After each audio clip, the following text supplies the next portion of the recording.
Thanks for downloading this episode from Teachers Talk Radio. You can find the full schedule and listen back to all our shows at ttradio.org. Enjoy the podcast.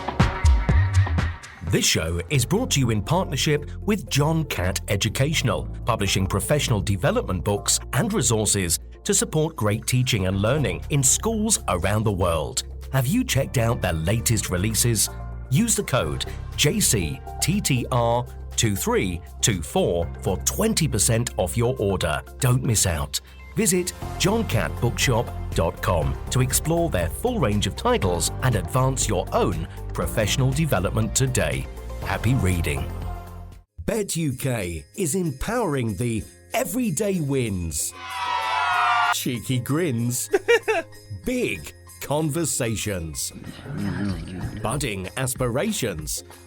Our goal? To make EdTech accessible and teaching exceptional. Join the global education community on the 24th to the 26th of January 2024 as we make education better together. Visit www.uk.betshow.com/visitor-registration.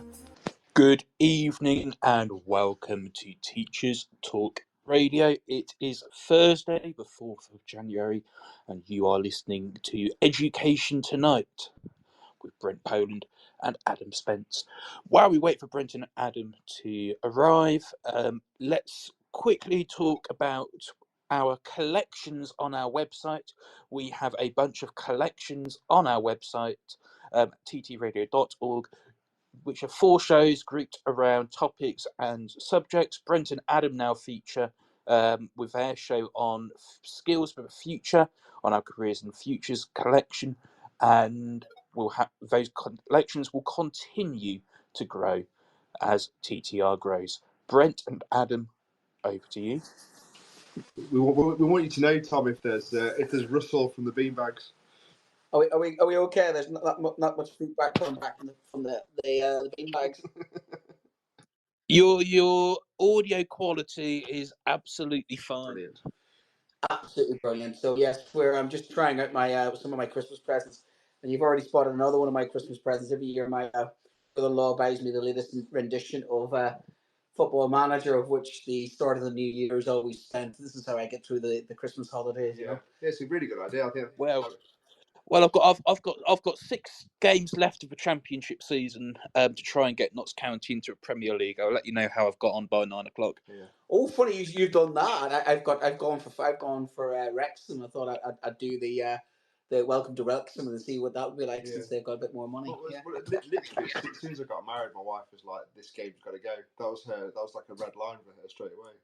Seriously, yeah. I was shocked. So I kind of when's the divorce? Went along with it. So I've been married since 2009. So 2008 was the last time I played any of these games. But now I'm thinking my kids are getting older. Let's go for it. Let's not get too sidetracked. But yeah, Football Manager has been cited in divorces. Yeah. I mean, the one it even jokes with you about the addiction level. It says on the sales, just one more game, change your underpants. It gives you a little smart comments of like, I'm not going to suggest to you that maybe 3 o'clock in the morning I was like, one more game, Yeah. But I'm pleased. Like I was brought up with it. The kind of the 90s champ managers were the greatest, weren't they? I think the 90s champ managers, there are some legends. You had of course you got the legend of Cherno Samba, the Millwall legend that he was. I mean, there's so many. The Freddie Adu, who didn't buy Freddie Adu at 14 years old. That's right. It's funny that there are people out there who had better careers in Football Manager than ended up in the real life. But funny, talking of managing and talking of what we want to talk tonight about is we're going to put 2 hats on. We'll try and be balanced about this because we're between us. We've got 4 children. Between us, we've got 4 girls. Your girls are older than my girls, so you've got 2 in secondary. I've got 2 in primary. Yeah, so I've been through early years, primary, and now I'm into Key Stage 3. So that's my perspective. Yeah, and I'm in just starting Key Stage 1 and Key Stage 2. So we've got experience as parents. We've got enough friends as well with their experiences. I've got a diverse bunch of friends as well.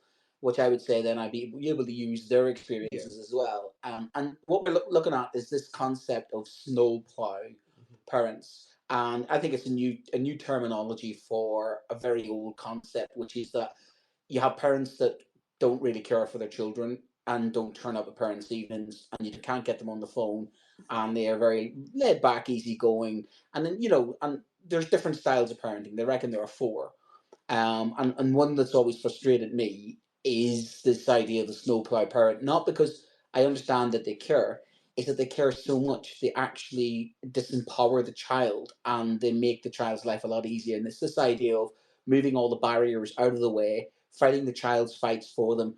And I've always forgiven those type of parents because in some ways it comes from a good place. It comes from a place of care. It comes from a place that they're trying their best for their children, and it comes from a place of, I suppose, I'd rather have those parents than the ones that don't care.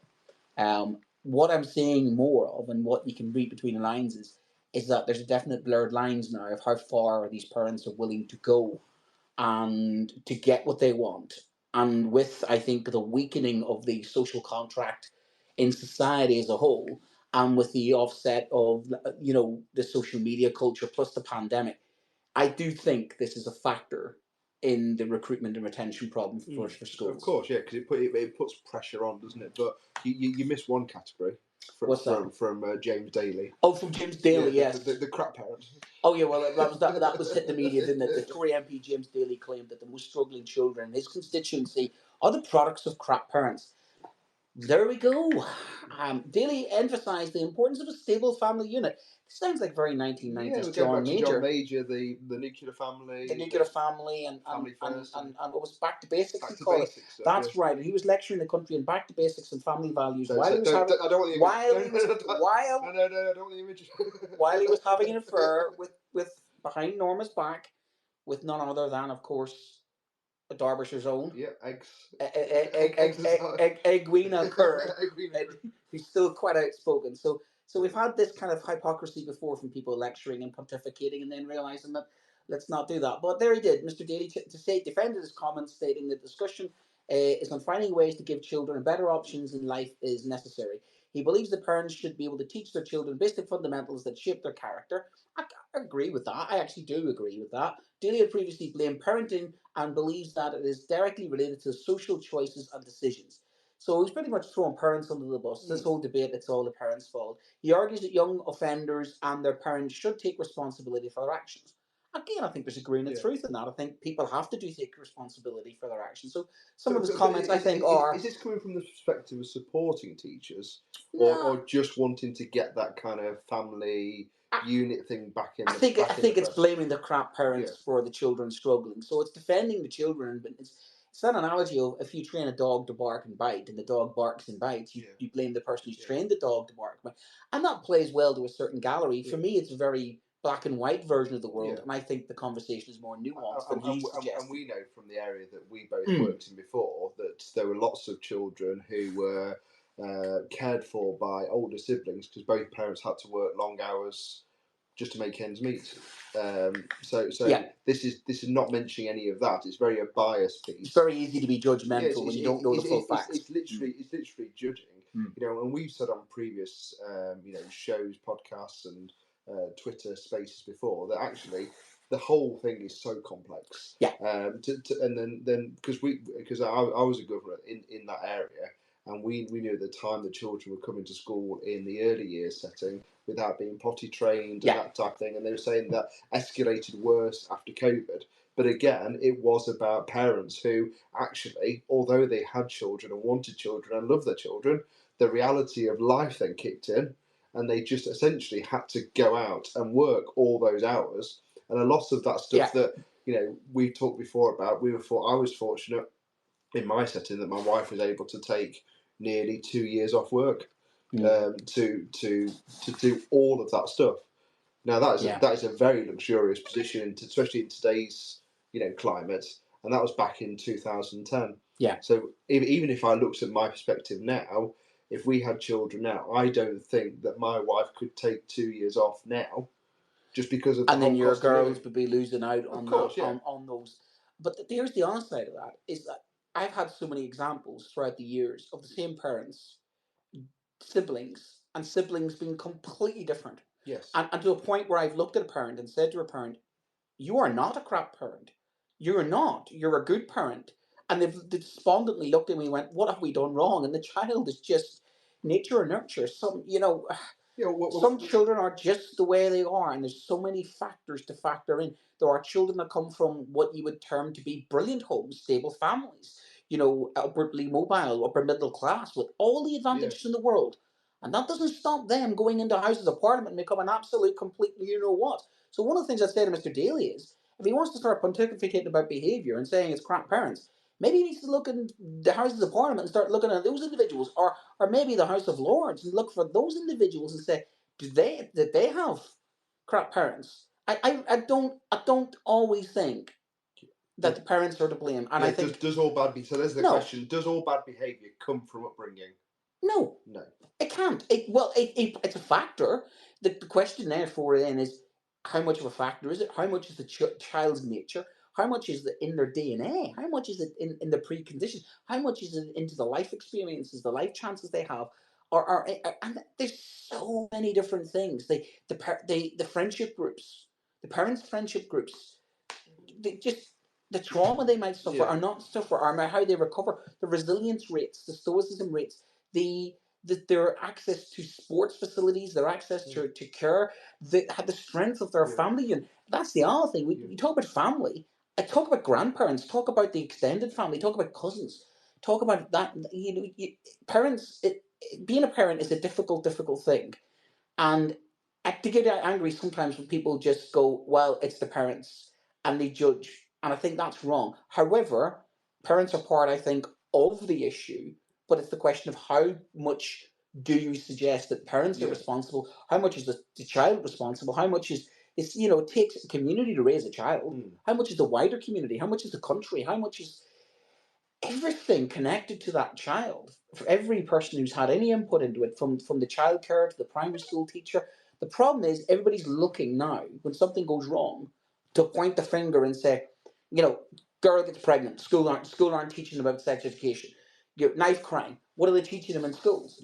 And I'm sick and tired of hearing. You've also got that balance, haven't you? Because you've seen it in the news where some parents say, why are you teaching them about sex education? Oh, you cannot win. So literally, you're kind of trying, and that was how dare you teach my child sex education? And that was the thing that came out just before Christmas when the government brought out some advice over transgender and how to deal with those policies in schools, and immediately there was 3 different parents on the news giving 3 different perspectives. Absolutely. And you're now thinking, well, this is really kind of, so if you're at school and you've got those 3 different parents calling you, what is it that you put together? How do you start? Well, you're trying to do the best fit in a society now that wants, as I keep saying, a Starbucks version of school. Because everybody goes in there and goes, I want this with that twist, this with that twist.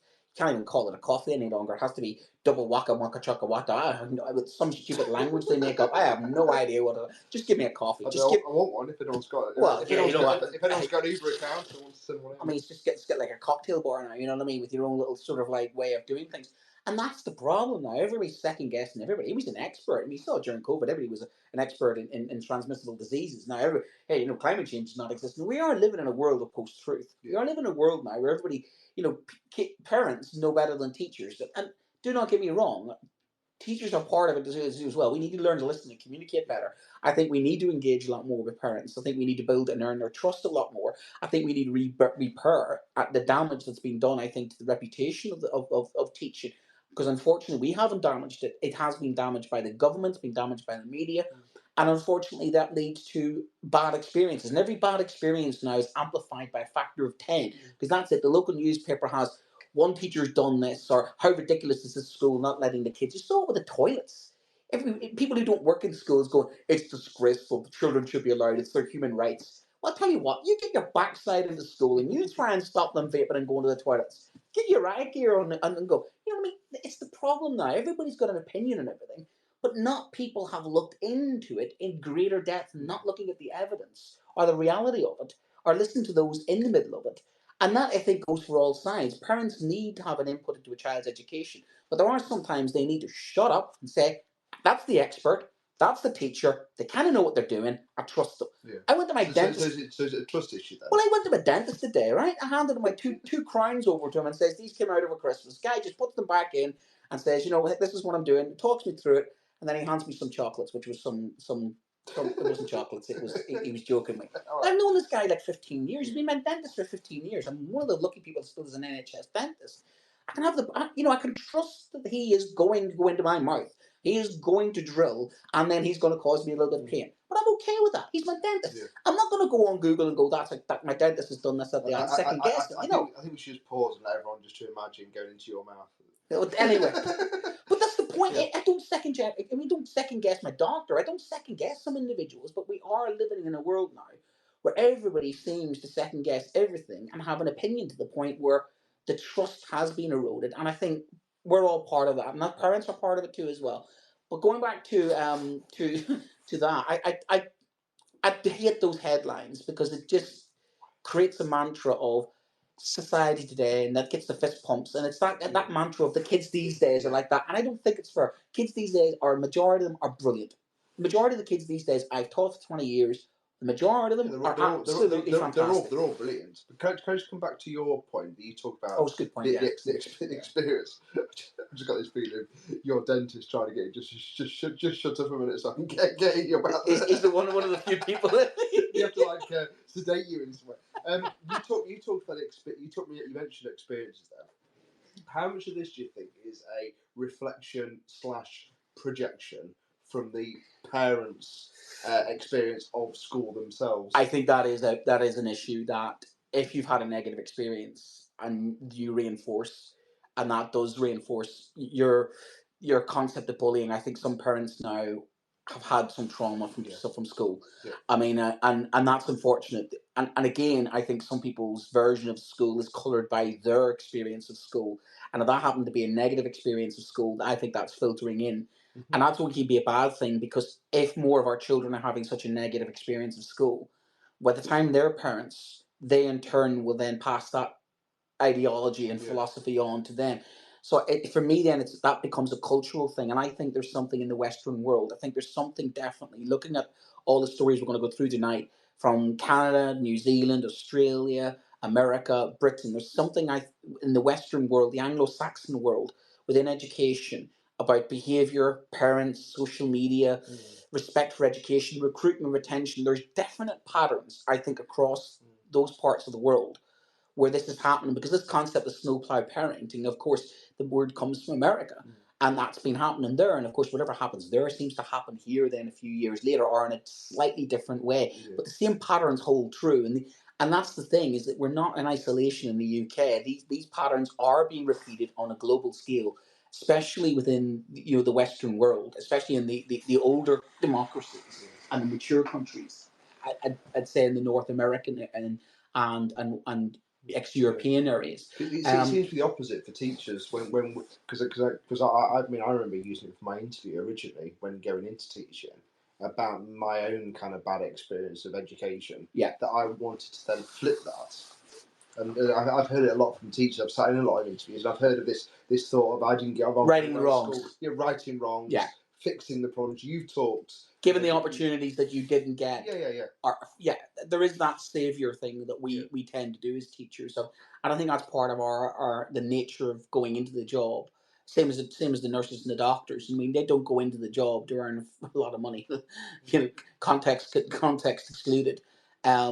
But there is something about that willingness to try and make a difference, help people. There's an altruism about being a teacher. Yeah. You're giving of yourself, but you're also tapping into, I think, sometimes the wealth of experience you have. We have to reflect. And there's no more important time to reflect. I remember my NQT year, my first year of teaching. That's the toughest year of your life in your profession, because there's times you do look at yourself and go, that's why. I mean, I often thought myself in my first year of teaching, I tried to equate kids that I was teaching to some of the kids I remembered at school. The kid who jokes, the kid who got bullied, the kid who was aggressive, and then you sort of realise, why was that kid aggressive? Oh, I was like that kid when I was at school. When we found out why he was aggressive. Oh, why was my mate the joker? Oh, he was a joker because, you know, he was covering for the fact that he wasn't going to do well as an exam. Yeah. You do end up, don't you? You do end up reflecting a lot and seeing patterns in your own sort of behaviour, and then reflecting on it, and then thinking that's why we are the way we are. And a good reflective teacher does that. Yeah. But that's what we are as teachers. We have to reflect. Going back to this, right? We've got to do our sponsor, and then I want to get into snow plowing. So this show was brought in partnership with John Cat Education, their professional development books and resources to support great teaching and learning, and in schools, and especially here and around the world. That's a good thing with John Cat; they are a global publisher. So have you checked out the latest releases? And you can use our code, which is JCTTR 2324 for 20% off. That's JCTTR 2324 for 20% off. So please don't miss out. And you can also visit them at johncatbookshop.com. That's 2 T's as well. So John, CATT, bookshop.com to explore the full range of titles to advance your own CPD. So please check them out as well. So going into it then, what there has been, and I think a lot of us would agree, is a sharp uptick in the number of emails, phone call conversations, and parents who want to have a word with school, especially going to direct to head teachers. I've noticed that a lot more, leading to what we've called in our a graduated response. Now we're trying to manage the amount of complaints coming in, emails coming in, queries coming in, constant sort of drip feeding of as if we're customer services. I feel like customer services rather than a teacher sometimes. Yeah. I think we need a customer services department, or one of those desks you have at Tesco and go, here's the returns, here's your complaints, here's your complaints. It gets getting a bit like that. Yeah. And it is about everything from the grades that the children get, the marking, their friendships, their punishments, their rewards, their mock exams, uniform, behaviour questions, low-level complaints about teaching staff said this. And I can tell you this from my union point of view, I have never been as busy with spurious and sometimes downright spiteful complaints that are completely baseless, and actually sometimes by parents who are vengeful, who have agendas, let's be honest, and they have issues with certain members of staff. And I could probably start to connect those dots into misogyny, racism. I could go into just the fact that personality that some teachers aren't liked by some parents. It's always been the case. Let's be honest. Let's be frankly honest about that. There are people in my career. I've taught 2,500 children. That's about 5,000 parents that I've had in my career, and I know that there are some that just don't like me. Do I care? No. But they're gonna have to respect me, because as far as I'm concerned, I respect them. And there have been times when I've had to speak to a parent about how they were speaking to one of my female colleagues, and how they were speaking to one of my female colleagues I felt was misogynistic, and I felt that his son was misogynistic. And I defended my colleague there in a parents' evening, basically, and said the conversation is over. I'm not having you speak to my colleague like that. This is not acceptable. And how they responded was exactly the way I saw their child responding. So you're doing your child no favours. In the world that we're living in now, he's going to be in serious trouble. And that escalated pretty quickly, but there was no way in God's green earth, there was no force in the universe going to make me back down on that, because I felt, you know what, you are bang out of order. You cannot speak. You cannot speak to one of my colleagues like that. That is so out of order. And I think that's happening a lot more now about situations I've seen in with two colleagues I've mentioned before, where two separate colleagues in two separate schools who've been told by the local police it's unfortunate that they live in the same area that they teach, because they've been targeted by some local kids targeting their school teachers across two schools. Where are the parents in that? And again, I know that one of those children, I suspect, or I know who one of them is, parent completely is enabling it. They think it's funny. They think it's a joke. They think we're there to be got at. So they are extreme cases. So again, is that their experiences coming through? They hate school, don't like school, don't like us teachers, don't like you, don't respect us, don't, everything had to be a conflict and a fight. You're not doing this, you're not doing that, blame. That's the society we're living in now. Just to flip it though, I've also had very positive conversations this year about parents that call up and just say, just give me a quick summary of how they get on and what needs to be done next. So that can be a very flip on that as well, can't it? Oh, you do get those conversations as well. I think you're absolutely right. You probably you always remember those very the negative ones. those very negative ones. But the negative ones have become more. Well, they hurt, don't they? No, but they become more dangerous. They become personal because you're the teacher. But that's what I mean. I think they become more dangerous. They become more career-ending. They become more snide, nasty, and with the advent of social media and the likes of that, they've become actually very, very harsh. And in ways before, there was nicknames for our teachers when we were at school. Of course there was. Those teachers were popular or unpopular. Of course there was. But it's never got to the stage where people are doing TikTok videos about the teachers. It's never been to that stage of ridicule, undermining, and downright disrespect for rude, almost open rudeness. And that's not just coming from the children. That has been filtered down from how the child has felt there and enabled to do it. And I say this in all ways. There are some children who are told by their parents, it's okay, don't listen to that one. Listen to that one, don't listen to that one. I think there's like a running order of that's a teacher you can respect, that's a teacher not. And I think that's coming from home sometimes because imagine you don't respond the way that they want in an email. Imagine you don't give them what they want. You can imagine the conversation at the dinner table going like, I mean, we've had a situation where a child was sent into school to entrap a teacher using the watch on the phone, sent in with a specific conversation to undermine the teacher about this whole gender thing.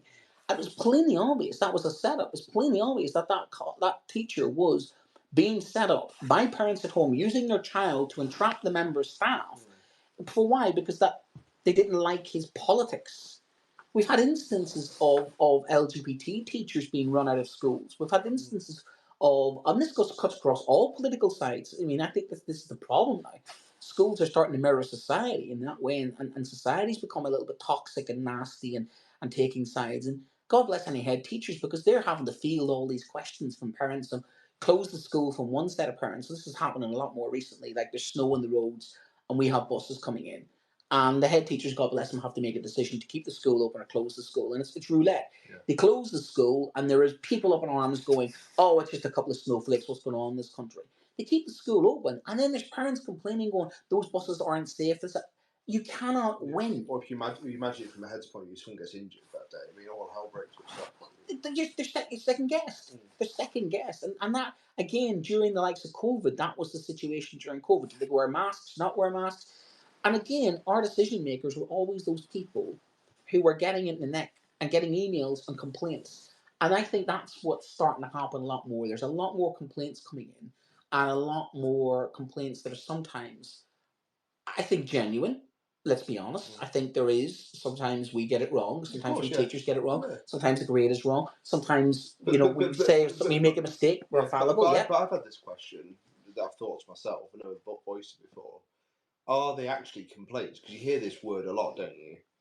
This person's called in to complain. Can you deal with this complaint? But sometimes I look at it afterwards when I'm cooled down at home later, thinking, was that a complaint or was it just a comment? Was it just a kind of like, a parent actually, we take it as a complaint and it's kind of dealt with as a complaint. Yeah. But actually you think, is it a complaint or is it just a fix? Because we've had, I would like that word changed. Sorry to throw the hospitality industry under the bus, but we've had absolutely horrendous service over the holiday. I don't know what's going on. Maybe there's a B word that we're not allowed to say that's caused different hospitality problems out in the UK. I'm staying out of this. But when we don't complain anymore, but we do go and say to the manager, "This happened."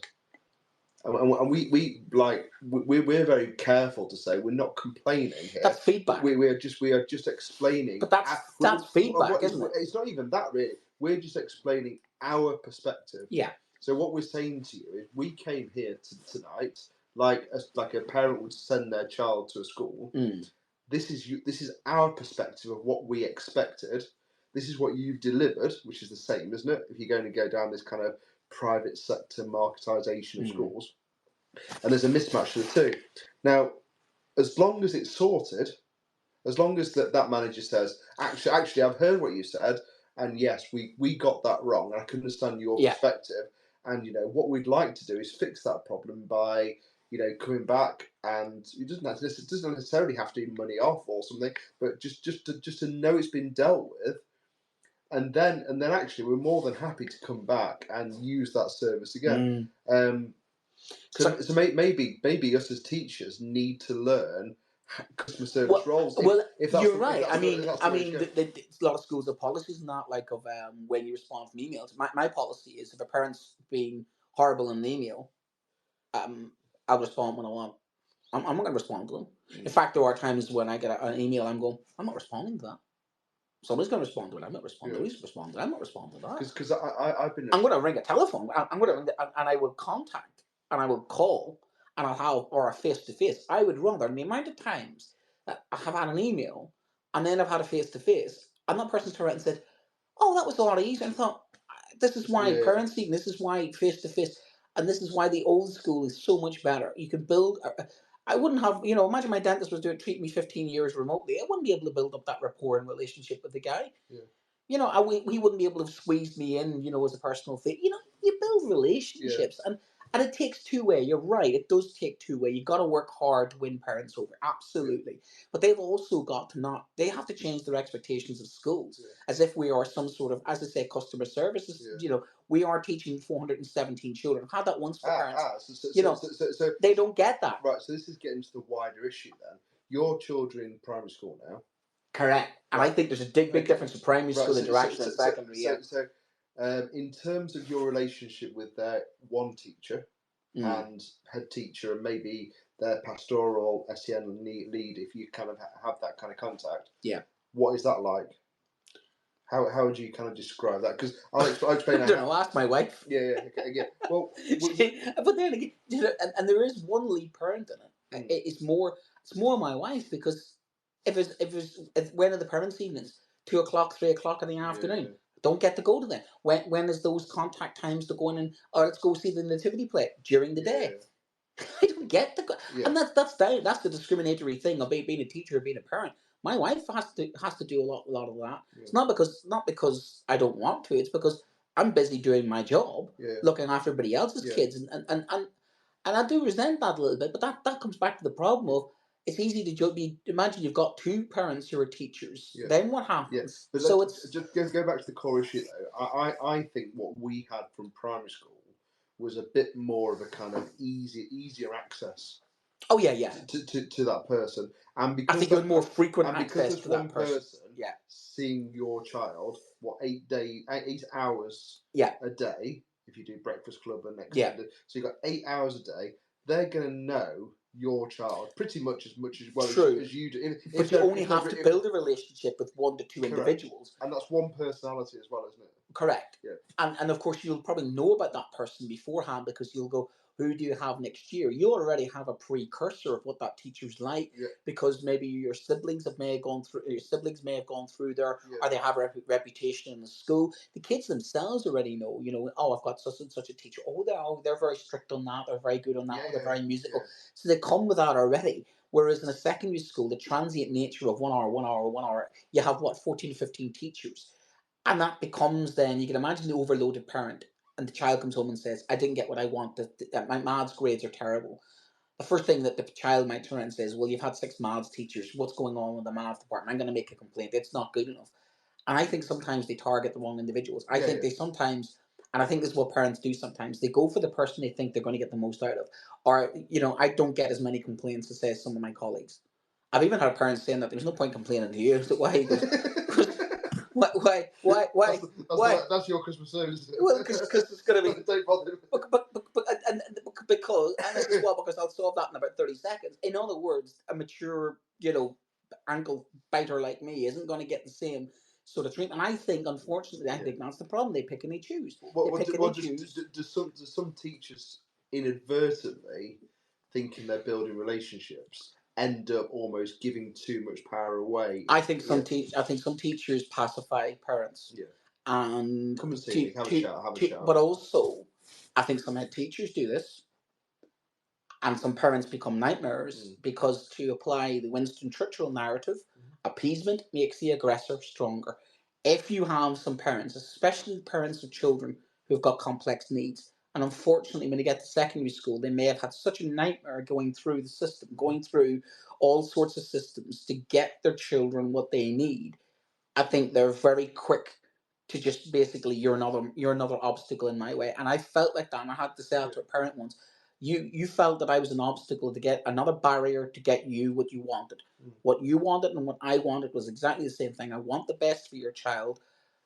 But she felt I had to prove it because they had been burnt so many times before. So it's the experience. It's an experience thing. And that's the thing is it's you have to sometimes look behind the behavior, same as the child, look behind the parent and say, why is that parent doing that? What is it? What is it driving it? Is it a desire to want the best for their child? Okay, who doesn't like a parent who doesn't want the best for their child? That's at least I'd rather respect them for wanting the best for their child. But the problem is, too often they're burning bridges with the wrong people and going after the wrong people, or they've learned a pattern of behaviour of I shout loud, I threaten Ofsted, I'll get what I want. Yeah. And if that pattern is set and somebody's caved in, they've set that pattern, and that pattern gets repeated over and over again. You can get that, can't you? Because as a parent, if my child had complex needs, and the school wasn't giving it me, I mean, what is it that I can do? I haven't got the funds for privates. There's no specialist schools around my area to go to. I've got a neighbour with a child with complex needs. They're being taught to home at the minute because there's just nowhere for him to go in the local area. There's nowhere for him to go. And so if he was sent to the local, comprehensive school, his needs wouldn't be met. Yeah. So therefore, what is that parent meant to do? In some respects, because they're just completely trapped. And that's when you get, counsellors being brought in, politicians being brought in, the media being brought in, the newspapers being brought in, Ofsted being threatened. Yeah. As a teacher, we want the same thing as the parent, don't we? True. We don't look at that child. I'm speaking for myself really, and I think for you, Brent, that I don't try and create barriers. I want to try and my goal, a bit like you're looking at a football manager, is for my class to win the league, and that league is to get their grades as close to their target grade as possible. That's ultimately what I want to achieve in a kind of quantitative way. In a qualitative way, I want them to learn the subject, enjoy the subject. But there's something about, I think there's something that grinds on teachers about somebody trying to jump the queue. And that does happen too. Yes. There are those who are trying to game the system. There are those that are blackmailing, cajoling, and trying to give their child every advantage they can in every small little way because they see it as a game. And that is a societal thing, that is maybe a cultural thing, but we are living in that world now when I've had private schools create that game. Well, I think that's filtered all the way down. I think it's filtered all the way. It's I want what I want. I want the best for my child. You're in my way. Give me what I want, or else. There's a lot of threat focused on it. It's a lot of I will take it to the governors. I will take it to your head teacher. I will get you sacked. I will do this. I will do that. There's a lot of that entitlement. And that's the word that you hear a lot about the children being said about, these children are quite entitled. Where is that coming from? And it's a societal thing. It's a cultural thing. It's a kind of, I get what I want, or else you will feel what my litigations. I know a solicitor, and you've heard that. How many, people listen tonight or people listening back?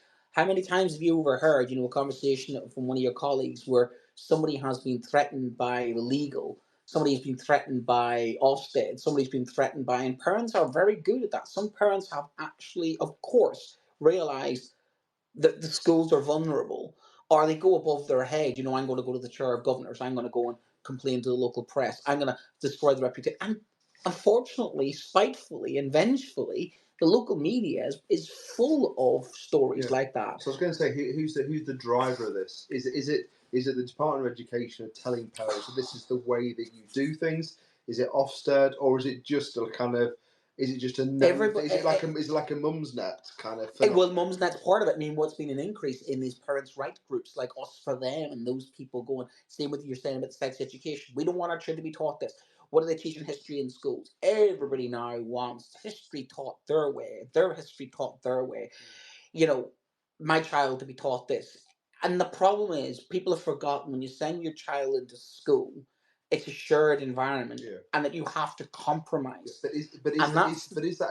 But people aren't willing to compromise anymore. Yeah, but I just wonder if We've had conversations. For example, we had a conversation over New Year. I've sort of many people have had parent kind of debates over Christmas meals, and the one we had was on national insurance, and I'll get to the reason for it.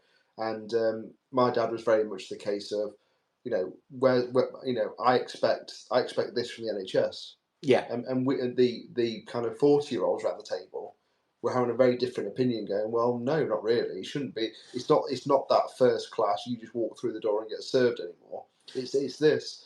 And actually, when we obviously, after everyone got a bit angry and cross about it, once we'd calmed down, he explained back in the kind of 1950s, early 60s, that's how it was explained to him. When you paid national insurance, this is what happened. You got top-notch education, top-notch. Well, that's the social contract. So I just wonder. That's the social contract. And obviously politicians want to, when they come up to election this year, at some point, they will again, every party is going to promise this thing about education. And they don't ever really, well, not since, I've been a teacher, ever really delivered. No. Tony Blair was getting quite close with universities and things, wasn't he? Some of the promises. There was a philosophy there, wasn't there? There was at least a philosophy of an end goal of, I want a higher educated society with more individuals going to university. And so at least there was that. Yeah. And again, whether we agree or not agree, Michael Gove, there was a clear direction of travel, wasn't there? And you could argue they could be. Yeah. There were KPIs within that where they could be measured. I didn't agree with everything he was doing. Some of the things he did, some of the things he didn't.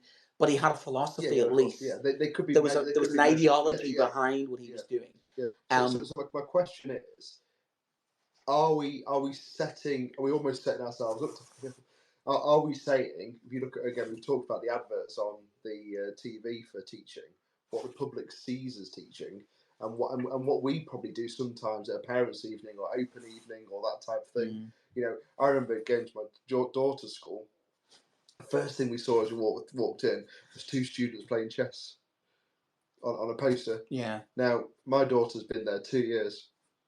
She's never been able to find a chess club. Oh, so I just wonder sometimes it's those screens that you see of like them playing with Bunsen burners. Yeah. I love that. They always go for the science experiments and maths. It's like, here they are, look, with goggles on, smiling while they burn something with a Bunsen burner on the background. Oh yeah, I mean all that stuff. Yeah. But what might be more realistic is maybe a pastoral, designing a paper airplane across the classroom, or a pastoral lead. Maybe having a conversation with a child who's got the head on the desk, because actually that is dealing with reality, isn't it? So I just wonder sometimes if the marketing of schools and what we're projecting out, as soon as halfway through year 7 comes and the kid comes home and goes, well, I've had another cover teacher today, I've had they don't really how much of what we're talking about gets out there to the wider public. And how much does that then kind of impact on their what they're expecting from their experience? And therefore, there's going to be a divide, and there's going to be disappointment, and rightly so. If you find out that your child is just But here's the thing: nobody wants to hear that their child is average. This show is brought to you in partnership with John Catt Educational, publishing professional development books and resources to support great teaching and learning in schools around the world. Have you checked out their latest releases? Use the code JCTTR2324 for 20% off your order. Don't miss out. Visit johncattbookshop.com to explore their full range of titles and advance your own professional development today. Happy reading. Bet UK is empowering the everyday wins, cheeky grins, big conversations, budding aspirations. Our goal? To make EdTech accessible and teaching exceptional. Join the global education community on the 24th to the 26th of January 2024 as we make education better together. Visit www.uk.betshow.com/visitor registration. Or your child isn't doing well. Yeah. Everybody now has to succeed. But and when you explain, I explain to the children and say, you do know that the pass rates, there's only so many percentage of people get the top grades. You're in competition with every other child in the country. And you're expected, that's the problem, is you're expected with these parents to go, oh, I've got these children. And it's again back to this thing about what are you doing as the teacher? What are you teaching them? Why aren't they prepared? It's not locals' responsibility. And this is happening a lot more. And we saw this again during COVID. Parents are now interacting more with teachers more than ever before over grades. Professor Frederick Moll of the University of Luxembourg was speaking to the BBC. He says it's become the parents' responsibility if their child fails in education, so to speak, and also school's responsibility as well. And therefore, there's more engagement over grades. And we've seen a lot of that. Parental queries over mock exam grading, over, this one is without a shadow of a doubt one of the things that you see a lot in secondary setting. If schools have sets, it can get really tricky with some parents. Why is my child not top set? What do they need to do to get into top set? And you speak to some of the children in the top sets, they don't want to be in there because the pressure they're put under is absolutely chronic. And there's that kind of water cooler conversation thing of polite conversation with your friends going, well, how's your children doing at school? There's a lot of cultural capital. My God. What parent turns around and says, by the way, my child's not very clever, but I love him all the same? No, you don't. You're like, oh, they're doing well. My own parents. I had 24 cousins, and 22 out of 24 went to university. 2, God bless them, didn't. I mean, if you imagine the conversations in our family, if you didn't go to uni, you were branded beyond failure. That wasn't just failure, you're disowned. You don't even know existed. You're brushed out of history. And that's what happens a lot. A lot of pressure is put on. Parents put a lot of pressure on themselves. And they put a lot of social pressure on themselves to have those conversations of, oh, well, they're not doing well at school. Well, it's a bit like, I'm going to go and speak to the school about it and see what they can do about it. Because, and it's like, oh, that teacher's not so good. I think parents in their heads have league tables about good teachers, not good teachers. And I think they pass that on to their children. And I don't always think that's based on good information. I think that's based on perception rather than reality. And it's not taken into account the most important factor in that, and that is the child's intrinsic motivation, the child's drive, the child's sleeping patterns, whether the child's up playing Champ Manager like me at 3 o'clock in the morning. I mean, dear God of Almighty, there are so many different things. But it comes down to this. The one factor they can have a go at is the person in the classroom, is the teacher. And I think we're getting a lot of it. A lot of that unwarranted.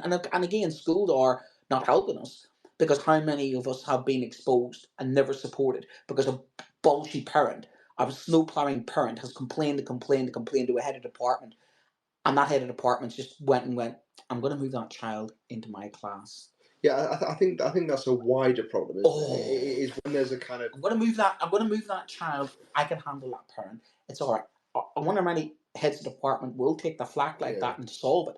Or how many would turn around and go, yeah, sorry about that. Yeah, they're training. I mean, it's those conversations that are had that people get undermined by other people because they don't get defended. How many head teachers have not defended their colleagues and said, and that's the line that has to be held sometimes, is that unfortunately, if some parents are placated and they think they've won, and they think they've got what they wanted, my child got moved up to the set, I went to the school, they complained, the school listened to me.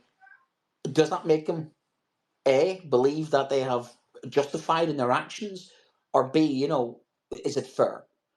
But unfortunately, within education at the moment, I think like a lot of things in this country, you shout loud enough, have enough connections, have enough cultural capital, have enough sort of moxie about you, and you can just blag your way to it. And this is what snowplow parenting is. It's blagging your way for your children and for the benefit of your children, and gaming a system by any means possible. It's competitive advantage, isn't it? It's competitive. But really good word. It's a business term. So then it brings us back to, have schools gone across this line from the public into the kind of public service? Well, we're now semi-privatised businesses. But if that is the case, then teachers also need to be trained like customer service representatives, don't they? Point. We can't dip our. We can't just keep going. We're altruistic. So you think public service? We have to actually accept it. So you think there should be a module in teacher training that says, Here's how to handle an angry school plowing parent. Yeah. Here's how to handle this. Here's how to handle this child. Here's how to handle complaints. Yes. Here's how to manage this. Here's how to make a phone call. Yeah. Funny thing is, I'm not saying I agree with it, but I'm saying you make a valid point. The disappointment with teachers sometimes, and I wonder if this is impacting on the recruitment retention crisis, is actually that we get very much a tunnel vision of, we are creative, we're righting the wrongs of the past, we're sorting out society, and actually the reality is we're taking a hit, aren't we? We are just a business. So therefore, why don't we just go for it and say, right, guys, I know this might be what you'd signed up for.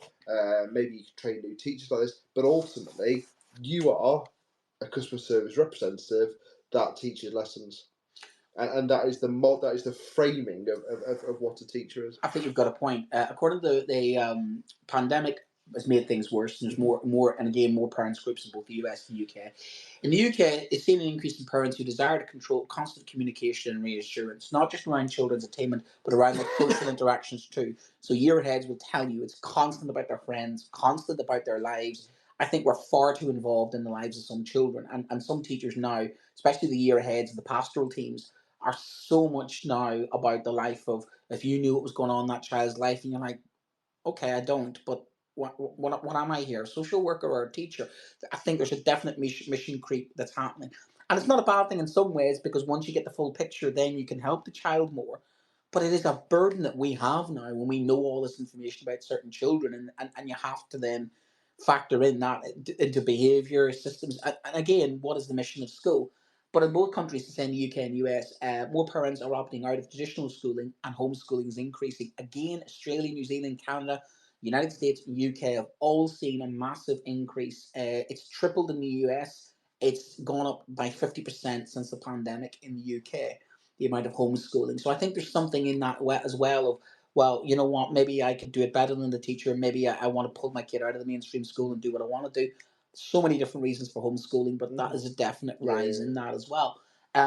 The professor was saying, he says some of the reasons for this is the parents need more oversight, more communication over schools, more control.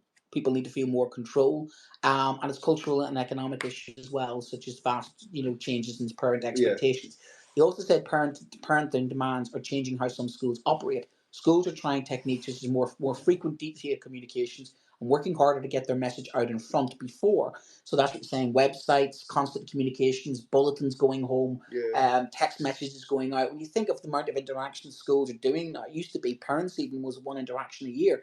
How many micro interactions are there? And more micro interactions you have with parents, then the more questions there are, and then the more they want. It's almost like we're over communicating sometimes in the wrong way with parents, aren't we? And the one communication that could resolve this is literally a sit down for 5 minutes or a 5-minute telephone conversation. Going back to your previous point about you teachers, I had an NQT and they were struggling with a parent phone call, and I overheard them. And basically, it was they were all over the place, and they basically handed the telephone to me and said, "Can you speak to this parent, please?" Within 5 minutes, bit of charm, bit of Irish sort of blah. I turned the parent round and I got off the phone, and she looked at me and went, "How did you do that?" And I went, "What do you mean, how did you do that? You were laughing with them. They're human. Remember, they're a human being. La la la. I talked them through what I was doing. Find something in common. La la. And it's exactly what you're saying. We are not trained to be public servant. No, I don't know if because I've had this comment. And I had worked in a call center, so I did use that training. Well, this is the thing. So have I, and before that, I worked since I was borrowing my kids over their holiday at 12. I don't know if this was legal or not. I was working. I was working in restaurants. I was gonna say you look at your chimney sweep. yeah. Maybe I'm the next art champion at whatever. He does not look 16. Tell you what. I'll tell you what. The memes are brilliant. What, 16-year-old with a 21-year-old girlfriend? Have you seen the one? Have you seen the one where? You see his diet? Just don't kebab. But you know what? Yeah, sports fair play to the kid. Yeah. Fair play. We won't have the conversation of what is a sport. But the thing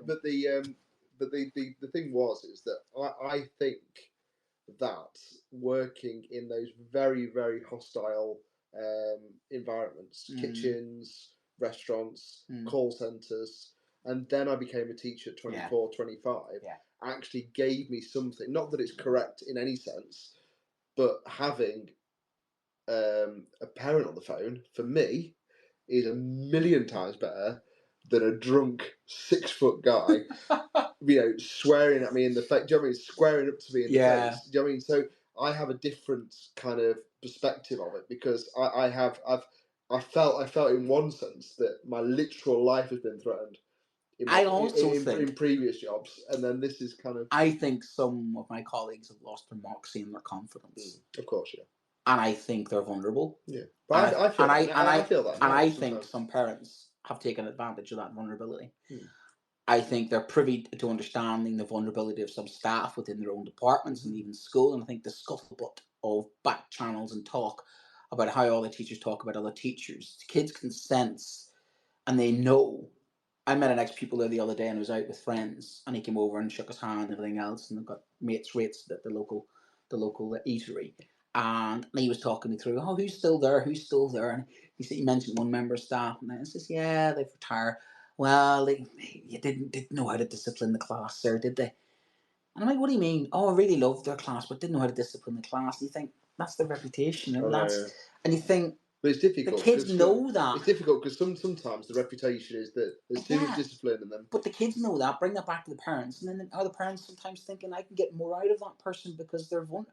And I hate saying that. Where the game is, And that's the game. It's a game to some people. Because everything's a game now, isn't it? Everything's a game and you have to win and it's competitive and it's get one over and it's winning. And it's just become that. School, it's just everything.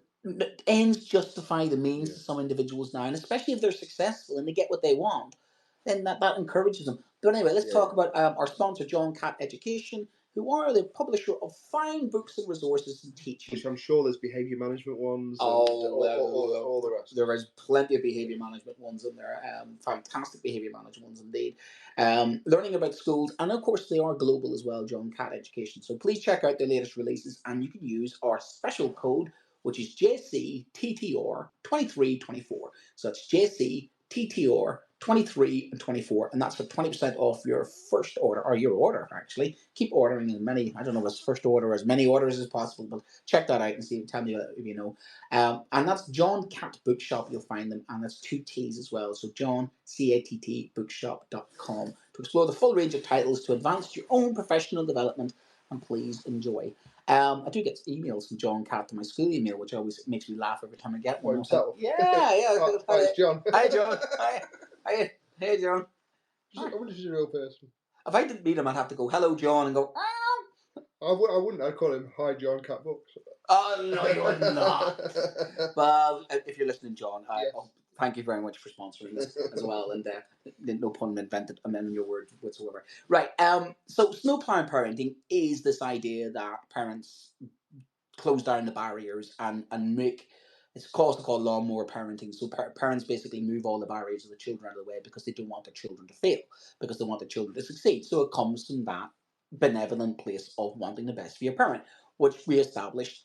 I have an element of it in me, you probably as well, because we all want the best for our children, especially when I value education. So I've been tempted over the course of my life to sometimes be that snowplow parent, but because of my background of being a teacher, I don't think I could do it, if that makes sense, because I'd have the empathy of, I know what it feels like on the other side. So what I'm saying is, I am excusing some parents for doing it because maybe they are not aware that they're doing it, and maybe they think that is acceptable way to do it, because maybe nobody's had the courage to turn and say, by the way, you're a right pain and you know what, you're a snowplow parent, and how horrible you've been to those teachers. Who has stood up to these individuals?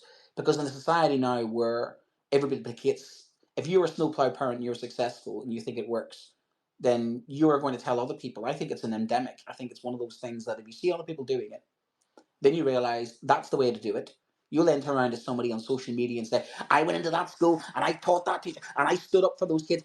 And before you know it, you've got a whole endemic sort of culture then of parents who network with each other going, well, if my child gets moved out of what you moved that, it's a bit like a kid, you move that child into that set, what's wrong with my child? And I think that's what's happening as well. I think people are talking to each other and realizing This is how you do it. But me and my wife had this conversation because we thought my daughter had been put into the wrong set. Oh, imagine that. And we just kind of, and I was very much like you. I was kind of just holding back, and eventually it was corrected. And the school actually contacted us to say they realised they'd made a mistake and they'd sorted it out. But it was kind of that thing of, we know it's wrong. My daughter knew it was wrong. The school wasn't saying anything. And it just kind of went on a little bit longer than we thought it was going to do. But I'm so glad, actually, we just held fire. Yeah. Because actually I didn't want to be that parent that jumped in there, because I thought in year 7 that would be very much the wrong... That would have set that relationship off on a very different path. Yeah. And actually, just because we were able just to hold off that little longer, I think it built a stronger relationship with the teacher in the end. But again, talking about customer service and sorting things out, that person contacted us and explained the situation afterwards. So again, we felt that we'd had that validation because we thought we were right with something. Then it turned out we were right. But then there was a fix, there was a solution to it. Yeah. So if it hadn't been fixed, I don't know how I would have felt. Do you know what I mean? Luckily, I wasn't put in that position. The school was able to kind of. But the thing is, just by natural. You were aware that you were going down you were going to the dark side of the force. Yes, correct. We were heading down that tunnel. Yeah. And it was just a matter of my wife just kept saying, just pull back, just pull back. So you had the angel on one shoulder and you had the demon on the other shoulder, and the dark side was calling you to use your. I had my daughter, and my daughter as well. Remember? Yeah. Is saying that. I think that this stuff what I'm doing is too easy. Yeah. I should be. Do you know what I mean? This is. She was saying to me, this is easier than what I was doing last year. Yeah. When last year she was being given extension things in the class at primary school. So you're kind of feeding as a parent. You're feeding a lot of this information. You're not there. Right. As a parent. Yeah. And as a parent to a parent who's on Teachers Talk Radio, who's also teachers. Yes. Welcome to Parent Talk Radio. Do you know of any of your friends who are snow plowers? Not that they've admitted to. But they are. I would have thought so, yeah. I've got a snow plower in our extended friendship group. And that's what they're called. And they are. Is it on your phone? Oh, no. They're what change their number now. They are what I like to call 11 Reefers. Okay, you have to explain that to me. 11 Reef. Well, if you've been to Tenerife, okay. You've been to 11 Reef. Okay, right. Right. So and their child is doing this, their child is doing that, their child's fantastic, and your artwork's on the fridge, and you're like, wow, aren't they advanced for their age? Ooh, little child genius. And you can see it already. I can see the die being cast into, and that poor child being cast into the sort of like, I have to go to university. And I was reading some articles on this, and some of them were quite hilarious. And they were like, this one here is from 2014. It was like SPPs. It abbreviates SPPs to snowplow parents. Okay, SPPs. Clear all obstacles out of their child's way to ensure a smooth path to success. At the moment of their birth, they put down for the best nurseries, which feed into the best schools and universities and are on the bar or the bank. They barge through London's playgrounds, leaving nothing to chance. So it's a London-centric article. Parenting has become so vicious that mothers are literally each other's throats, says Karen Doherty, a London-based parenting and family specialist with 4 children of her own.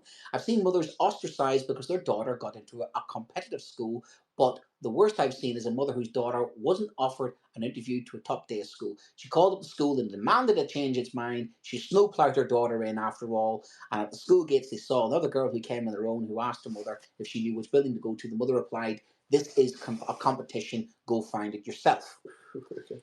Oh yeah, so this is social Darwinism, isn't it? This is kind of like survival will make you stronger, survival of the fittest. When their children are as young as 5, SPPs, snowplowing parents, are already hawkishly looking ahead. You can spot them by the use of the first person plural, as in, we are taking our GCSEs. Funny, that conversation. We're taking our GCSEs this year. You're like, we are taking our GCSEs. These are the type of people that are the reason why coursework doesn't exist any longer, because these are the type of people who were doing the coursework back in the day, And then you were going, that coursework is suspiciously very good for your child. Did you help them? Oh, no, we did not. Oh, that word processing looks Yeah, we know we've been there, haven't we?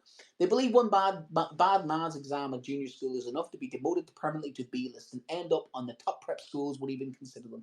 So I could go on for the rest of the article, which is written in a tongue-in-cheek manner, but it's basically there are people out there who are so competitive that they will do what needs to be done, regardless of the collateral.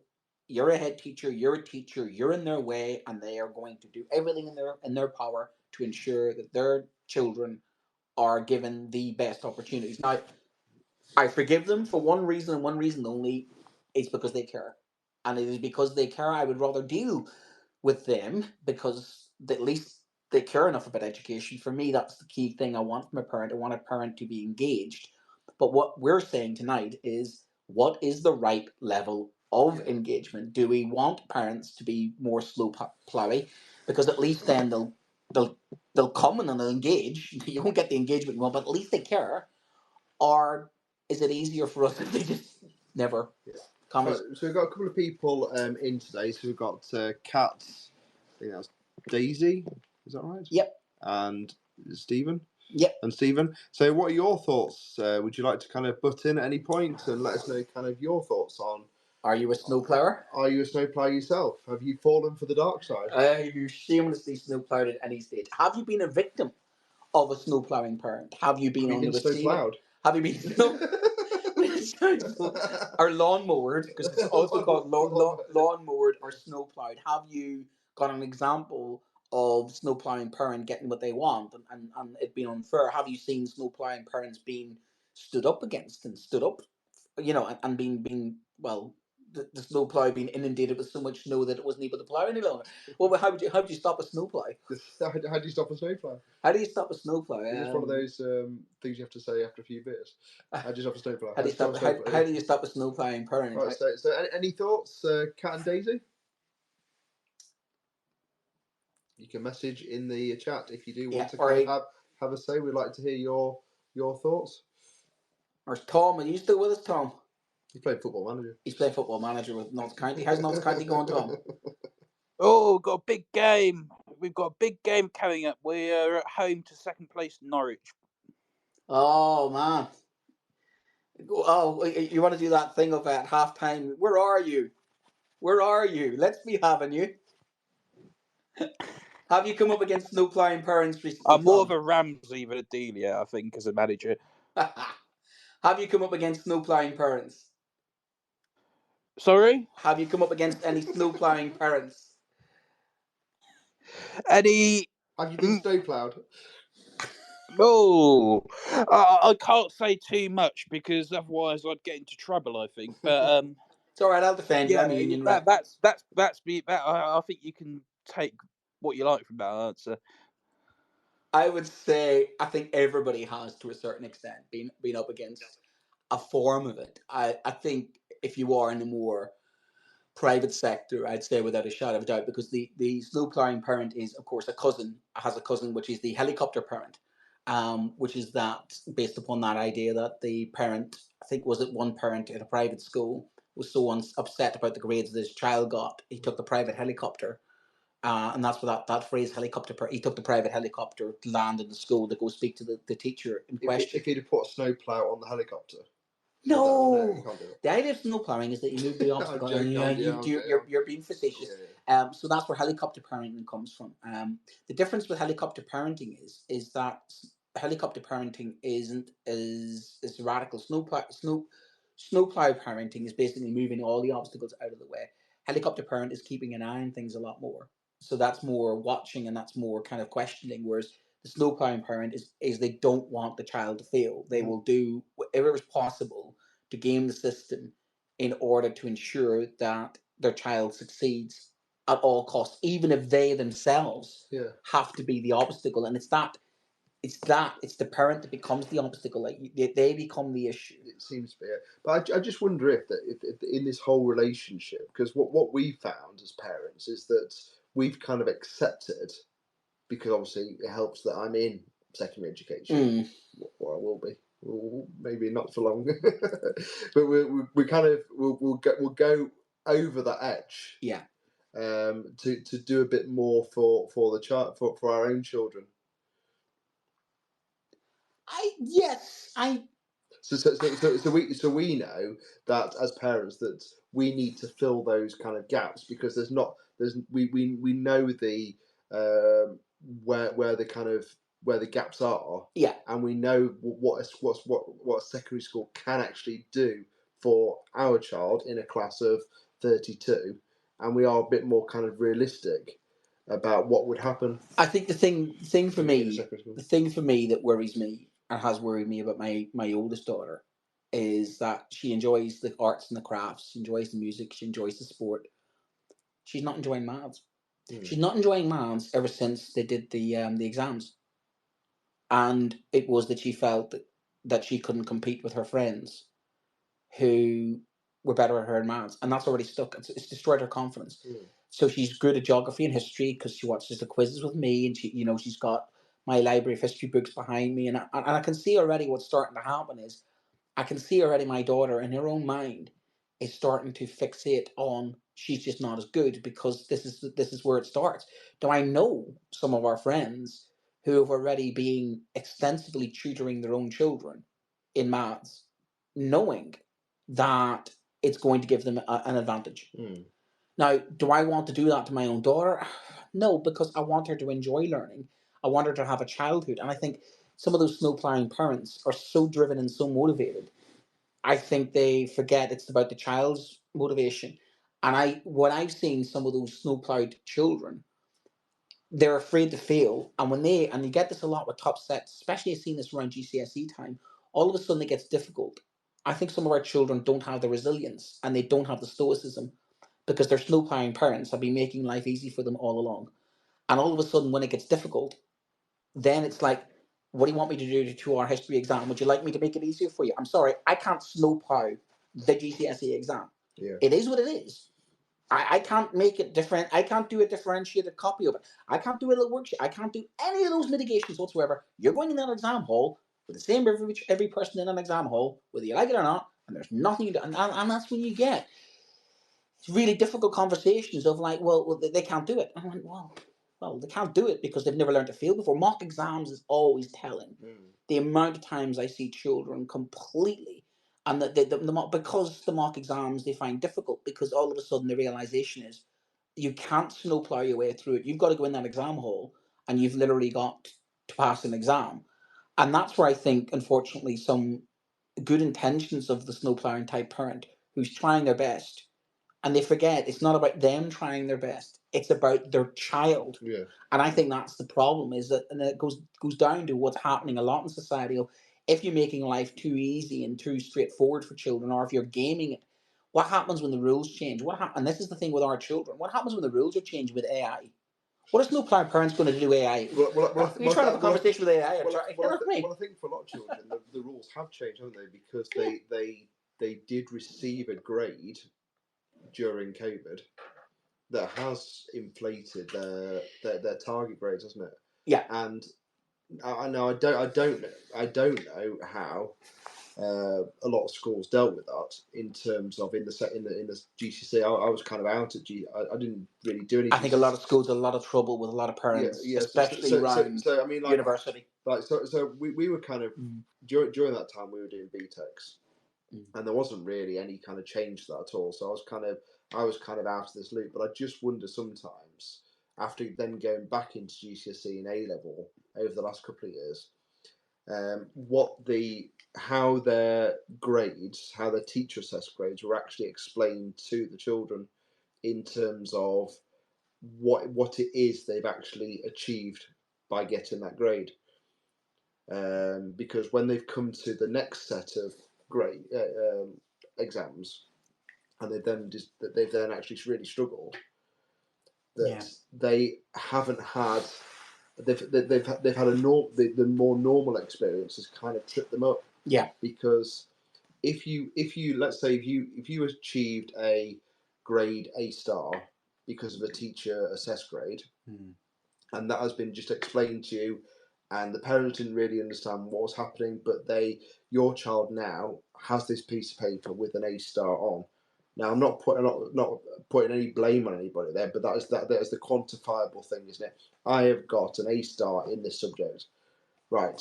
2 years later, you're sitting your A levels, you expect an A-star again. Yeah. You just expect an A-star again, unless it was really kind of someone sat down and said, right. And there's an inquest that doesn't happen. Yeah. So what you've got to do is, at the time, I don't remember any conversation in any school or any of my friends talking about a situation where they were talking to their children, saying, or their students, sorry, and saying, this is your grade. However, when things revert back to normal, you've got to be aware of what was taken away for you to achieve that grade. Yeah. Now, that's a very difficult conversation to have, because you're basically undermining some of the work that child is doing by doing that. So I understand the complexities of that, but I just wonder again, as a body, as an education sector, have we again just set ourselves up to fail in some respect? But I mean, things have become so competitive because we know how inflated those grades are, because we literally know. And maybe you can look at some of those schools and think about their snowplow parents and whether they just went for it because they just thought, you know what? And do you blame them? Well, yeah, we can't. They are a product of, like everything else. They're a product of the environment that's being created around them, and they're symptomatic of a world that's become uber competitive. So that's just why I forgive them, because I could easily be, and I probably am to a certain extent, because my parents were ineffectively types of slow type, but the difference was my parents were, willing to fight tooth and nail for me. But is there opportunity now, when we go back in January, after people have had disappointing mocks and stuff, just to sit down with your kind of school population and just really explain that actually your GCSE in 2020 or whatever might be this grade. However, this is the reality of what you're going to be asked to do this year, and it is going to be much harder. But the problem is the pressure. The culture now of pressure is breaking some teachers and it's breaking some kids. And where does that pressure come from? The pressure is coming from parents to the children. And then in turn it's coming from the children to the teacher, and the teacher to the children, the teacher to the parent to the teacher, the school to the teacher, to the parent, to the child, the Ofsted to the parent, to the government. Yeah. Well, league tables. We also know the link between. Talking about Football Manager, I'm now trying to get my 30 kids to win the league and game the system. So there's a connection to it. But we also know, from a parent's point of view as well, as a stakeholder, they've got a vested interest in that school being Ofsted 1 and being the top of the league table, because they've got a property attached to it, haven't they? Yeah. They've got a property value and an asset that is going up because of that institution down the road. Yeah. Achieving a certain and they stick it on a poster, and then it's on Rightmove, and then they attract more helicopter and snow parents who talk to each other, saying, "Oh, that's because I want parents to be involved." And this is the thing. I mean, decades of research have shown that parent involvement in school is positively linked to better student attainment, better social skills, and ultimately better higher graduation rates and better outcomes, better life chances. So it's what type of involvement, isn't it? However, it's the culture of how far do you simply go. I mean, some parents, used to be would help do their homework, could help do their coursework, but parents are willing to go further now. They're willing to financially go further. They're willing to undermine schools. They're willing to homeschool. They're willing to pay. I mean, how much money is spent now in private tuition? How much is I want my child to do music. Why? Because that gets them into university. I want them to do Duke of Edinburgh. How many parents are out there spending an absolute fortune on enrichment activities for their children privately to give them an edge, to give them an advantage? Elocution lessons. We all know somebody as parents who's doing something for their children, like teaching their children to play golf because it's good for networking when you're in business. We know people like that. Of course we know people like that. Because this is how they're going to raise their children. It's not for me to judge how they raise their children. They see the world as a competitive world. Some people are self-made, and I think there's a generation of people who are self-made, who got through university like us, who know how difficult the system is, and what they're trying to do is, maybe they're not slow plowing, maybe they're right. Maybe they are trying to force things through in a system that's now closing, because social mobility is getting less. So the backdrop of this is house prices are increasing, social mobility is getting less. It's hard to be a young person now. Yeah. So there's a realization of the world is more kids do need more help. I mean, how many kids now get a mortgage now? How many 25, 30-year-olds get a mortgage now without the help of their parents? So unfortunately, snow plowing may actually be, unfortunately, the only way to get ahead in a system that is obviously declining in many ways when it comes to social mobility. So who am I to criticize parents for snow plowing if it gets their children ahead But and it gets that is the system. Yeah, that is the yeah. system. So you have to play the system. Going back to our football analogy, you play the game that's in front of you, don't you? Yeah. It's all very well saying, well, don't do this, but essentially that is the way the system is kind of built. Yeah. And if you want your child, which everyone does, to be, economically supported Yeah. in life, then they're going to have to. Here comes Scandinavia. Yeah. Here comes my model. So in countries where inequality is relatively low, such as Sweden, Norway, parents are more likely to say their childhood is more about display and exploration, and families such as the UK and US, they think hard work is more valued and the results are more valued. So what you've got in the Scandinavian countries is a culture that is more about happiness, well-being, and welfare. What you've got in the US, UK, and the Anglo-Saxon type countries is more about the hard work. So what we're saying is a lot of change in parenting over the last couple of decades have definitely seen this idea of what do education you get out of it. It's got to be the jobs. You even see this with degrees about higher stakes. It's not about doing humanities degrees or arts degrees or English literature degrees. It's got to be a business degree. It's got to be a degree that even the government itself has said within 6 months they don't value the degree unless you're employed after 6 months. So we're not learning for the sake of learning. It's learning for a function of you will learn for an economic value. You will learn to succeed. You will learn to get these exams. So it's all about the game. It's all about the exams. Whereas unfortunately in the past, education was about self-betterment. Education was about enrichment. Education was about character development. It was about the love of learning. It was about reading for the sake of reading. So something's happened there to monetize and to sort of standardize education, that this is the function of education is to produce a degree where you get a big job. Whereas the function of education used to be, are my children happy? Are my children well adjusted? Are my children productive? I mean, the happiness of the children now seems to be secondary when it comes to their exams. In fact, it's horrible to see the children at 16, 17, 18. I think their childhood's been robbed of them. And I think, unfortunately, it's not doing them any favors, because what are they going to grow up to be? People who only do stuff, what? For the sake of doing stuff. Yeah. And you talk about a recruitment and retention thing. We're not going to get people coming into teaching because they're going to go, well, I'm going to teaching because I'm only going to do this job if I do this. We're going to lose that type of love of doing things for the sake of doing things because everything's high stakes. And it's like when you give, kids. I used to do enrichment learning about a couple of years ago. We called it Discovery, a curriculum of just learning about learning, and we did the metacognition thing. Kids didn't want to know why, because there's no exam at the end of it. Yeah. There was no number. There was no result. What do you go home to your parents and say, did well at school today? Oh, I painted something. What's the result? And that's the problem when you monetize and you grade things. And then when you grade things, you can measure things. When you measure things, I can measure my child versus that child. Well, my child is better than your child. And deep down, I used to work in sales and marketing door to door. How do I used to get sales? I'd go next door to say to Bob next door, get his name. He would never get me the change in the gas and electricity. I'd get his name though, go to the next door neighbor and say, Bob next door is he's doing it. Yeah. Oh, well, can't have that. People inside their own heads, I think, are so competitive against everybody. Keeping up the Joneses. It's a form of keeping up the Joneses, and education has become keeping up with the Joneses. And it's government that's encouraged this. The league tables, my school's a good school, Ofsted gradings, the whole blooming system's become monetized, data-wise, and we're now putting parents into it. And really, it's hamsters on a wheel. We have basically put them on a hamster wheel where they've got no other choice but to be this version. There must be some snow parenting type individuals who don't like themselves, but realize this is what I have to do.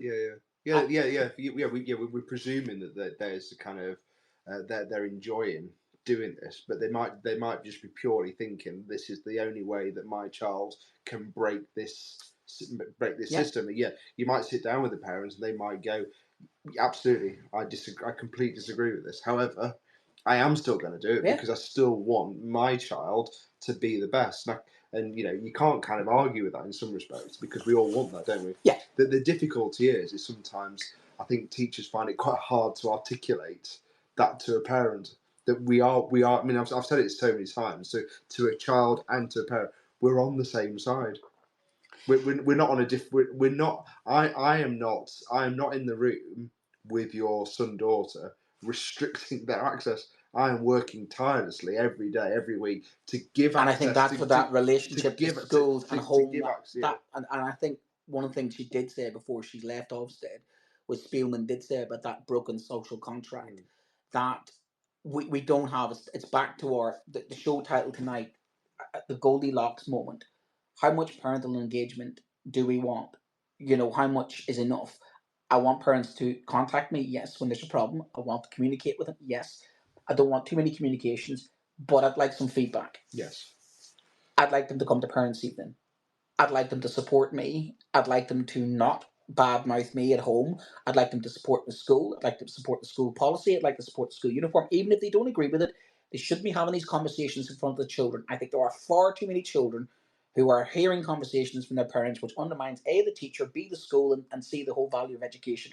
I think a lot of these parents just need to know the boundaries and say, yes, work with us, not against us. And equally, if we as a school get it wrong, we have to be humble enough to hold our hands up and go, you know what, we put your child in the wrong set. We're out of order. Yes, that teacher said something to that child. You know what, that's wrong. I've done it. I've humble pie, rung a parent up and went, you know what, I got that completely out of order. Accept my apology. The parent was like, oh, okay. Because they were expecting the fight. They were expecting me denial. To double down. It's quite a good relationship builder when you might go, yeah, choice of language there, bit out of order, but here's the context to it. Won't happen again. Really sorry about that. That's it. And it takes you have to know your parent to do that, because some parents, if you did that to that's it. You've admitted you're liable, and that's it. They have the kind of they have a hold over you. There's that whole liability thing that's going on. So people are afraid to make mistakes.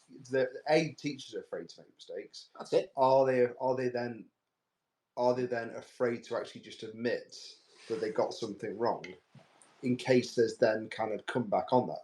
Oh, because the next phone call could be, "Hi, such and such said they were wrong, and I knew they were wrong. And can you do something about it now, please?" And exactly. Oh, you've made that man. And kids are terrible for that. Kids are absolutely owe you no loyalty whatsoever.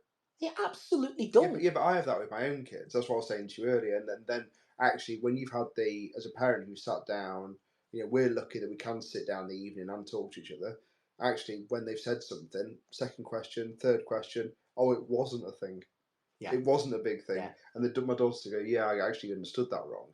You go, wow, okay. So if we'd have gone in as parents and we'd gone in at 6 o'clock with the complaint, 8 o'clock, we knew that actually my daughter had misunderstood the situation, overreacted for lots of reasons. Maybe they were embarrassed. Maybe they were, they just got it wrong. Maybe they didn't listen to part of it. They got the tail end of something. You know what schools are like. How much rumours kind of circulate just in the staff room, let alone me. But the kids are terrible for it now. They're terrible for going home. And even now, it doesn't even get to go home. With social media, parents are in contact with their kids straight away. I've had a situation where, this one really ground my gears. A colleague put a punishment for a child on the system, and straight away the child was, then querying it because they knew there was going to be consequences. They got the serious punishment that would be then consequences for what happens next. They're going to have to go to the school next door for a day type thing.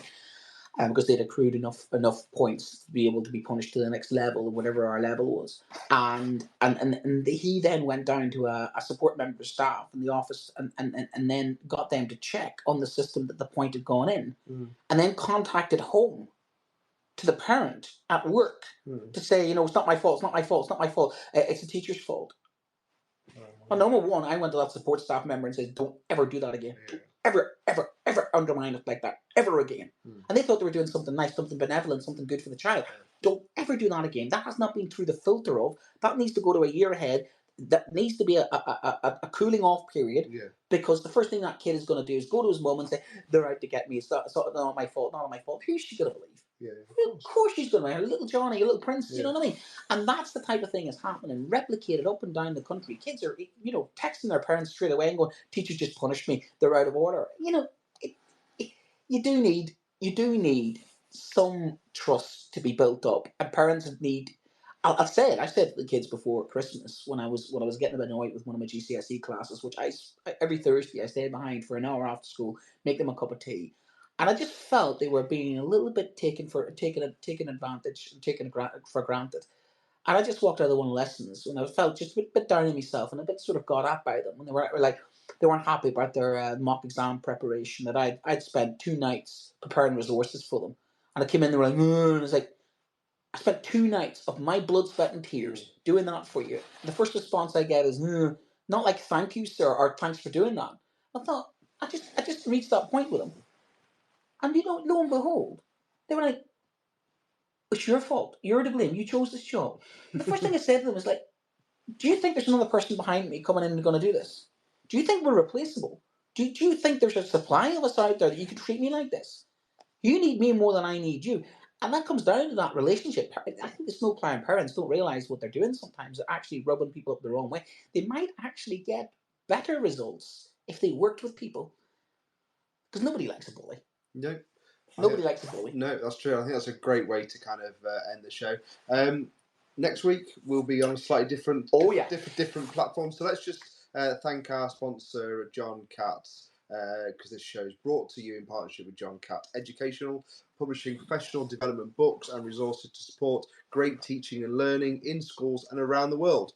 Have you checked out their latest releases? Maybe you got some money for Christmas and you're looking to invest that into some new reading in the new year. You're such a business. There you go. You can get 20% off using the code JCTTR2324, and you can get 20% off the order, as I said. And you can go to johncatbookshop.com to explore their full range of titles and advance your own professional development today with that. So happy reading from John Catt Bookshop, and thank you very much for sponsoring today's show. So just want a couple of minutes. We're going on to is Paul Hazard on tonight?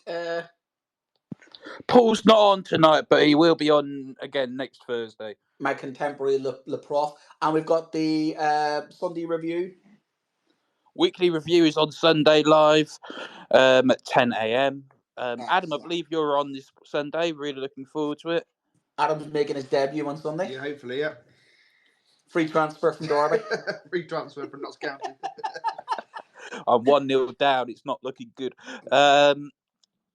Yeah, you're not on Spaces next week, are you? That's right. Yeah. So, do you want to just talk about that for a second? Yeah, we're going to be on SteamYard, which is basically it's a Zoom. Not Steam Train, like. Don't you Steam Train me. I don't like fast Steam Train. Yeah, but we're in SteamYard, so we'll be launching our SteamYard. We'll still keep it education tonight, similar format, but instead of audio, will be audio and visual. Yeah, we'll be able to see your faces as well, and I believe it's called StreamYard, not SteamYard, but I might be wrong on that one. I will have to double check. SteamYard is. I was joking. Sorry, I'd let it down. Yeah. Okay, so we need new beanbags, Brent. We need new beanbags. Yeah, for the studio. All got penalty, right? Yeah, I'm not sure, Tom, that either of us can get up from these beanbags. So I don't. You want to stay, keep the line open while we try and get off the beanbags. No, we'll close the line and then get off the beanbags. The sound of the beanbags is going to lose any listeners that we have. So. But anyway, thank you very much for tonight. Thank you very much for listening in. And thank you for all your support on Spaces. Anyone that's tuned in regularly. Yeah. Over the last year, it's been nearly a year, is it? Dave? Less than a year, maybe. No, it's more than a year. We've been on. It's been more than a year. Your collection show on the Careers and Futures page is from November 22. Oh wow! Wow. There you go. I didn't know that. Does that make us the Teachers Talk Radio veterans? Yeah, I believe you are veterans. Yeah, I'm just looking around. We'll try and work out how long you've been with us as a proportion of TTR's shelf life. Bear in mind, TTR started in January 21. If you were hosting Brent started in, I think, September 22. Yeah, nice one. So you've been with us for about half of our existence. Half of your existence, and still no mug, Brent. He needs to. If Brent doesn't send me his address, I can't send the mug to her. Don't you wind him up? I don't have telepathic powers. I'm not a stalker, and I don't know where Brent lives. I could send it to his school because I do know where he works. I won't be doing Although you'd be going back to some flooding, possibly. Sorry. Your area is your school area is going to be well inundated with water. Yeah, well, we're okay actually. We're okay. It's the bottom of the hill. you're, be you're worse. okay. If we're on the You're other above it. side of a county, it'd be worse. Anyway, thanks very much, gents. And Yes. see you on Thank you. StreamYard next Thursday. See you next Thursday. Bye. You've Bye. been listening to Teachers Talk Radio.